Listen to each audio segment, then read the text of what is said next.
Hey everyone, it's Xant. So the second premium material select is upon us, and the list has been updated. Granted, not by very much, because we haven't had many outstanding parts added outside of the Sokai stuff, which doesn't go on here, but there have been a few changes. Same as last time, this is a 100% subjective tier list. Due to that, I will restate my rules, so to speak, about this list. 1. Traits that do not require a specific attribute are better. 2. Raw stats are very important. 3. Attributes are not considered in this list. 4. Focusing on melee or shot is important. Trying for both, however, is not recommended. 5. Word tags are ignored. 6. Welfare, pre-reg, and limited parts, Buster, F91, obviously Sokai, things like that, are ignored. And of course, 7, like I said, only premium material available items are going to be on this list. So don't expect to see things, from events or stuff like that. This is purely gacha stuff. And Rule 8, I hate bazookas, they have no place on this list. And also a thing to note, certain buffs do not stack with each other. Awakenings don't stack with other awakenings, alpha, beta, and gamma options stack with each other, but not themselves. So alpha and alpha don't stack, but alpha and beta do. This list consists of the top 3 parts in no specific order for each slot. If possible, anyways. Some part slots don't have good options outside of 1 or 2, or anything competing for best. Doing it this way lets you pick which is best for your build. Just like the last list, there will be 3 parts for shot and 3 parts for melee per slot. And in case you weren't aware, I don't know how you wouldn't be, but just in case, melee and shot each have 2 core parts they rely on to get stats from. Head and ranged weapon for shot, arms and melee weapon for melee.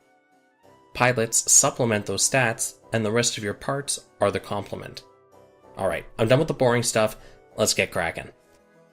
So first off is the head melee section. So for melee builds, head slot. Really nothing's changed on here. You have the Pale Rider, 385 melee, but it has the Hades Awakening, which boosts your melee attack by 1% and a handful of other buffs. Really nice. And then the other one is the X Divider, 384 melee, and the buff that it has, well, ability I guess, melee and shot squad boost by 1%. So it's good to just get some extra damage in there.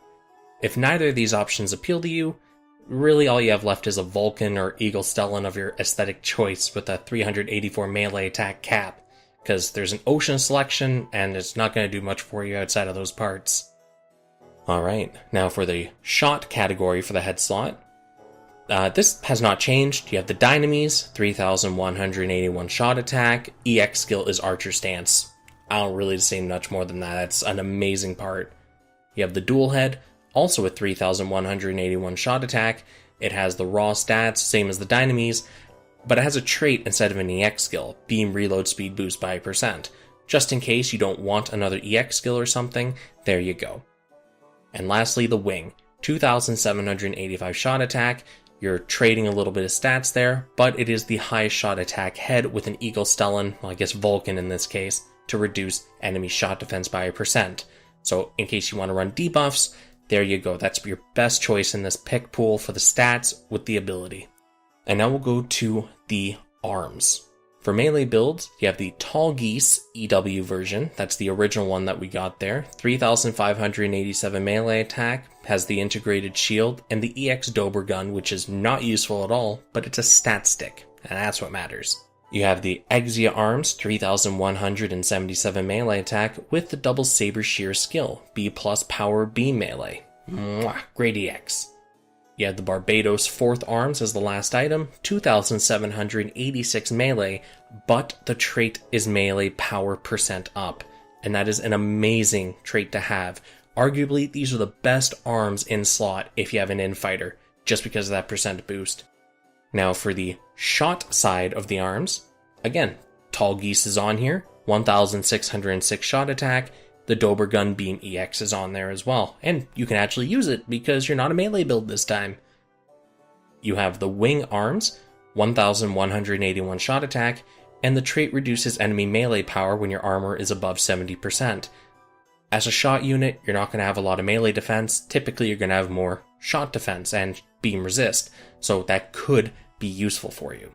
The last arms are the Ale Strike, 384 shot attack, and the trait Special Shot Power gets a boost by 1%. Now on to the chest slot for melee, you have the Shining, 796 melee attack, Super Mode EX Awakening with melee attack % boost and lots of other buffs in there, so that's a pretty good chest to pick up. The Barbados 4th form, 799 melee attack, and the EX reduces enemy beam and physical resist by 1%. Debuffs, handy, buffs are also handy, whatever your poison is. And the last one is the Gundam chest, 383 melee attack, and your melee power is boosted by 1% with a saber category melee weapon. Sabers are very common, so it's not too difficult to fill that requirement. Now we'll talk about the shot department for chest. You have the Legolas, 796 shot attack. The EX is an A Pierce beam shot.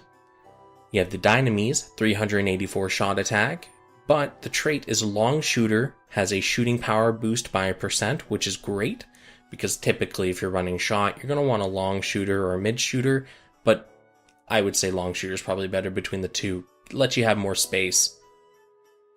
Lastly, for the chest, the Duel, 384 shot attack, and it has the Armed Aura.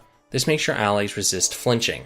Very handy if you have a unit that you need to meat shield for you, because you sure as heck ain't doing it in a shot machine. Next up is the leg slot for melee builds. And just like the last time, the Red Astray. 384 melee attack, but it has Bisect. It's just best in slot for melee, in most people's opinions, including mine. Damage, heals, buffs. What's not to like? And now the shot builds for legs. Ale Strike, 799 shot attack, and it has a physical EX on it, so this is just a stat stick. Unless you want to run a physical EX on a shot machine. Don't let me stop you, I just don't think that's a good idea. Then you have the Wing, 384 shot attack, and the trait Long Shot Attack is % boosted when your armor is above 70%. Pretty easy goal to reach, and more long shot boosting. And lastly, the Earth 3. 382 shot attack, long shot attack boost by 1% when you're using a beam weapon. And because most long shooters are going to be using a beam weapon, it's a win-win. Now, for the back slot, melee. You have a lot of options here. You have the Sengoku Astray. Particle Fajin is stupidly good, it has A+ Pierce and C power, amazing spread. You have the Exia, Transam Raid, TAR, very powerful. It gives you a beam melee attack with a % melee attack buff for your squad. Nice. And Force Impulse. Excalibur is A power, it's a physical melee attack, and it gives a heal and a beam resist % boost. Now we're talking about the back for shot machines. We have the Wing, 384 shot attack, and its trait, long shot attack boost by % when your armor's above 70%. That seems to be a real trait for the Wing and Gundam. Above 70% you get some kind of buff. Dynamise, Awakening gives you a % boost to your shot attack, which is an amazing buff for shot. And the Gundam X, Satellite Cannon, 384 shot attack, A+ Pierce, C- power spread. Now, onto the melee weapons. For melee units, you have the Wrench Mace. It has the highest melee attack in the game for this, 4004 melee attack, and Mace Rush EX. It gives you melee defense up, but it doesn't matter. It is the biggest stat stick there is for melee. You have the Heat Rev Sword from Mars 4, 3997 melee attack, little less than the Wrench Mace, but it's dual blades, which is cool. So if you like dual blades, you want to use them, there you go. And lastly, the Mace from the Barbados 4th form, 3586 melee attack, a little less than the other two weapons, but it comes with Iron Impact, arguably one of the best EX skills there is for your weapon. It gives a power melee EX skill, and it has a large group buff attached to it. Now onto shot machine melee slots. You have the Beam Glaive. Hell Jumper reduces the enemy beam resist by 1%, meaning there's more damage output. The beam scythe, deadly circle, reduces the enemy beam resist by 1%, meaning more damage output, just like the glaive. So it's kind of an aesthetic thing between those two. So now on to ranged melee. This is the range slot, so your beam weapon or long range weapon for melee builds. X Divider is really the only thing that's in here. Your initial EX skill charge boosted by 1% if you're Outfighter. And the only reason there's only one thing on here is because everything else required a specific attribute. Which, I said, I don't like those, they're pretty much ignored. No, they are ignored, let's get real. So, that's all there is on here. If you have a specific build that uses one of the 3 attributes, you can take a look yourself. There's still really not that many options available. And now for ranged shot. We have the Gundam Beam Rifle, 3,176 shot attack, but it has last shooting, which is arguably the strongest cutscene beam attack for rifles in the game. Damage, heals, buffs. It's great. You have the Dynamis Rifle, 4,004 shot attack, your beam reload speed boosted by 1%. And the Buster Rifle, 3,582 shot attack, the EX skill is an A+ Pierce Beam. And our last slot, for shield. This applies to both. The Wing Shield. It's the only shield in the game that has offensive stats that's available in this premium select, and it also comes with a melee buff. So, there you go. And with that, we've updated the list with fixes and new content. Most of it's the same, but it's rather difficult to usurp some of the amazing parts in each slot. If only they let us equip 2 backpacks. Imagine the possibilities. Anyways, peace out, see you in the next one.